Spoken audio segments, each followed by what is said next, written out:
Oi gente, tudo bem? Hoje eu quero falar para você sobre o aparelho arco.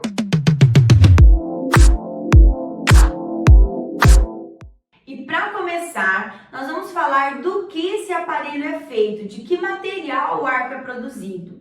Hoje em dia, os arcos são de plásticos, mas você sabia que antigamente o arco era de madeira? Isso mesmo, os arcos na ginástica rítmica eram de madeira. Ainda bem que a nossa modalidade vem evoluindo cada vez mais e hoje os arcos são de plástico, muito mais leves e muito mais fáceis de serem manuseados. Eles são feitos de um plástico duro, porém maleável, principalmente pelos lançamentos e recuperações. Nós precisamos que esse aparelho tenha uma certa maleabilidade. E como fazer para encontrar o tamanho ideal desse aparelho? Lá no site da CBG, a Confederação Brasileira de Ginástica, que é o órgão que regulamenta os campeonatos nacionais dentro do nosso país, lá você encontra na modalidade de ginástica rítmica as normas dos aparelhos para cada categoria. E o que eu vou falar para você aqui é válido para torneio regional, torneio nacional e também para campeonato brasileiro. Na categoria pré-infantil, o diâmetro interno dos arcos deve ser de 70 a 90 centímetros e com um peso mínimo de 260 gramas. Para a categoria infantil, os arcos devem ser de 70 a 90 centímetros, também de diâmetro interno, mas com um peso de 280 gramas no mínimo. Para a categoria juvenil, também diâmetro interno de 70 a 90 centímetros e um peso mínimo de 300 gramas.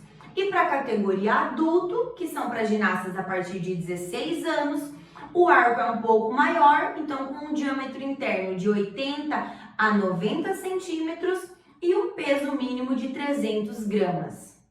E como fazer para encontrar um tamanho ideal desse aparelho, sendo que dentro da mesma categoria nós encontramos meninas com tamanhos diferentes? Então, como nós podemos encontrar o tamanho para cada ginasta?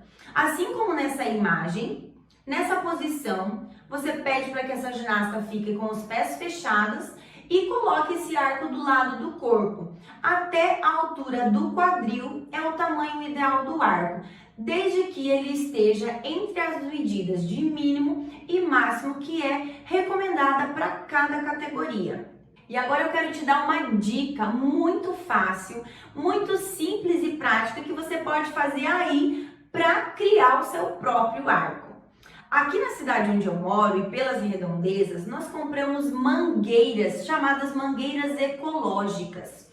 E você pode comprar também uma emenda de mangueira e estar medindo na sua ginasta, emendando com essa mangueira. Depois você pode passar uma fita para que você possa deixar essa emenda bem firme e assim estar utilizando um arco com peso adequado dentro das normas que a CBG regulamenta.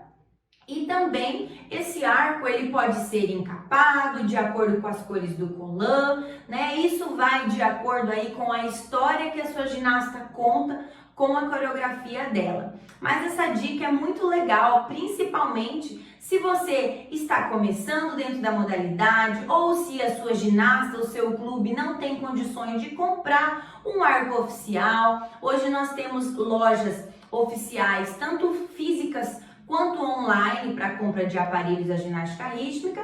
Porém, às vezes, se você não tem condições de comprar esses aparelhos ou também por opção, né, queira utilizar essa forma que eu falei para você, é algo muito legal, uma forma muito simples e fácil de você estar aí com o seu próprio arco no tamanho aí bem certinho para suas ginastas. Tá bom? Espero que você tenha gostado dessa dica, porque aqui na minha cidade eu uso, no meu projeto eu uso, quando eu trabalhava com ginastas de competição eu também usava arcos dessa maneira e eles são arcos muito firmes, arcos muito resistentes. Então você pode usar com toda certeza que você vai gostar, eu garanto. E agora nós vamos falar sobre os grupos técnicos fundamentais do aparelho arco. Para você que trabalha com competição, é imprescindível você saber isso decore e salteado. Para você que trabalha com escolinha, é muito importante você saber quais são os manejos mais utilizados dentro de uma série de arco, de uma coreografia ou de um conjunto do aparelho arco. Mesmo que você não trabalhe com competição, isso vai fazer toda a diferença no seu trabalho. Então, se você tem aí um código de pontuação, que é um código, um documento que está disponível dentro do site da FIG, da Federação Internacional de Ginástica, você pode baixar ele e imprimir na versão que melhor te atenda. Nós temos 5 línguas que são oficiais da FIG, que é o inglês, o espanhol, o russo, o alemão e o francês. Eu tenho aqui o código em espanhol, né, que é a versão de 2017 a 2020, que é o ciclo olímpico que nós estamos. Então, se você tem o seu código aí, você pode abrir ele na página 19. Dependendo de idioma para idioma, essas páginas elas podem mudar. Ou uma página antes, ou uma página depois, isso também varia de acordo com a tradução. Mas o espanhol, na página 19, lá em cima tem uma tabela 3.3.2, que é a tabela dos grupos técnicos fundamentais do arco. Então, nós vamos falar do primeiro. Eu vou colocar ele aqui no quadro para que você possa visualizar e que fique mais fácil.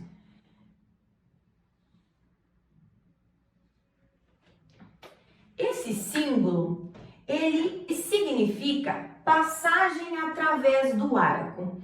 Como assim passagem através do arco? O código nos diz que, para que se considere uma passagem através do aparelho, a ginasta deve passar o corpo todo dela através do aparelho ou 2 grandes segmentos. O que é isso? O código traz como grande segmento o braço, o tronco, a cabeça, as pernas. Então, a ginasta, se ela passar toda por dentro do arco, é considerado uma passagem clara através do aparelho. Se a ginasta passar um braço e a cabeça, também já é considerado uma passagem por dentro do aparelho. Se a ginasta passar a perna e o tronco, é considerado também uma passagem por dentro do aparelho, através do aparelho. E aqui, não necessariamente nós precisamos entrar e sair do aparelho. Só o fato ou de entrarmos ou de sairmos do aparelho já é considerado como uma passagem através do aparelho. E esse elemento é o primeiro elemento do grupo técnico fundamental do aparelho arco. O segundo elemento da tabela é o rolamento. Ele é simbolizado dessa forma. E como que a gente entende o que é um rolamento? Aqui nós estamos falando de grande rolamento. Quando a gente fala de grande rolamento, eu preciso necessariamente de 2 grandes segmentos. Os mesmos segmentos são válidos para esses 2 manejos. Então, braço, perna, tronco, né? Quando nós fazemos aqueles grandes rolamentos com os braços abertos, é um grande rolamento. Quando a ginasta rola da mão até o tronco lá atrás, é rolamento, né? Um grande rolamento, atende às exigências para esse manejo. Então, o grande rolamento, que nós temos que ter bem claro é que necessariamente o arco precisa rolar por 2 grandes segmentos da ginasta. E o terceiro elemento da tabela são as rotações.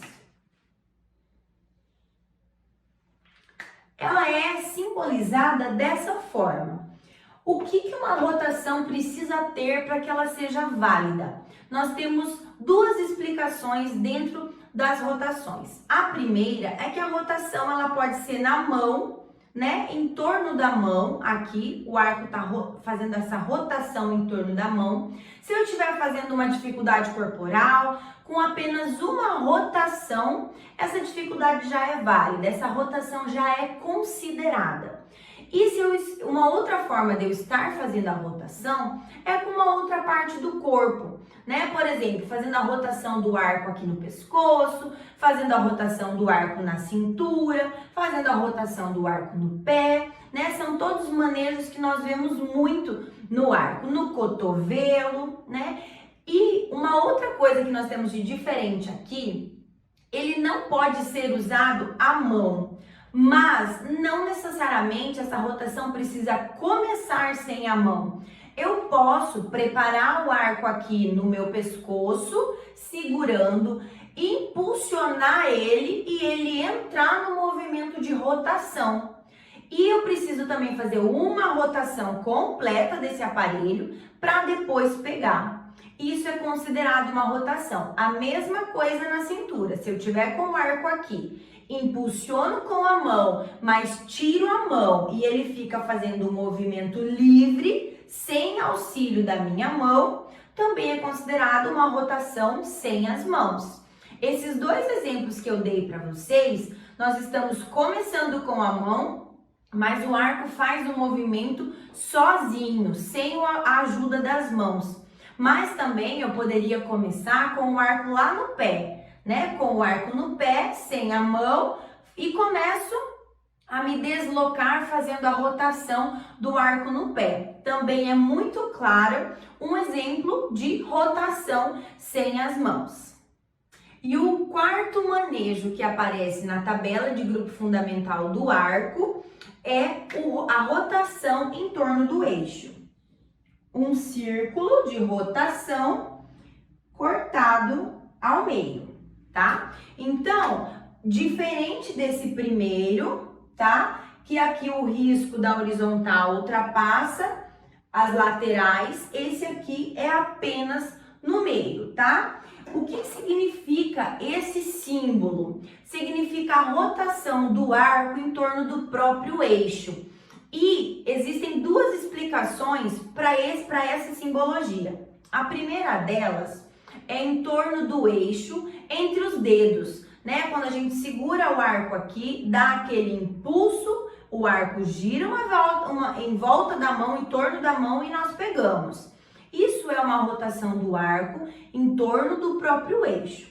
A segunda opção é nós fazermos sem a ajuda das mãos, sobre alguma outra parte do corpo.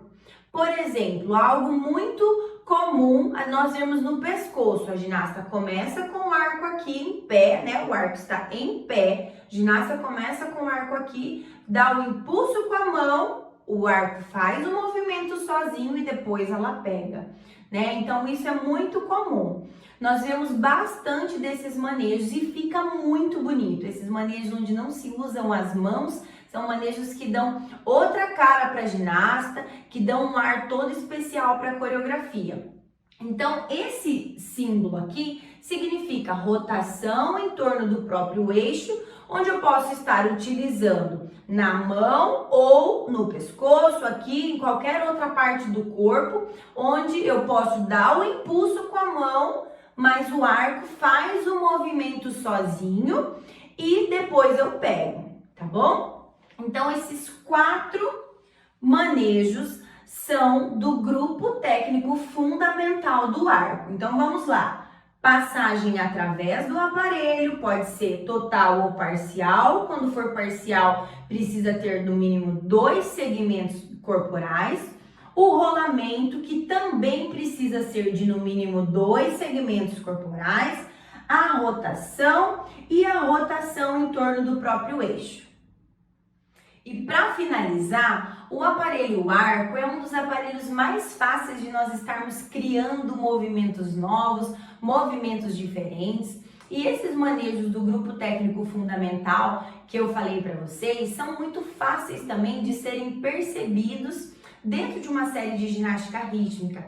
Então, quando você for trabalhar na sua aula ou lá no treino, é importante que você conheça esses manejos para que você possa ensinar para as suas ginastas. Começamos sempre do mais simples para o mais complexo, né? Começamos sempre com os manejos que nós utilizamos à mão para depois fazer em outras partes do corpo, porque isso aumenta a variedade de movimentos, de possibilidade que as ginastas apresentam na hora da coreografia ou na hora da apresentação. Isso é muito importante. Se você gostou desse vídeo, curte, deixe seu comentário aqui. Se ficou alguma dúvida, fique à vontade, coloque aqui nos comentários, porque vai ser um prazer para mim estar te respondendo.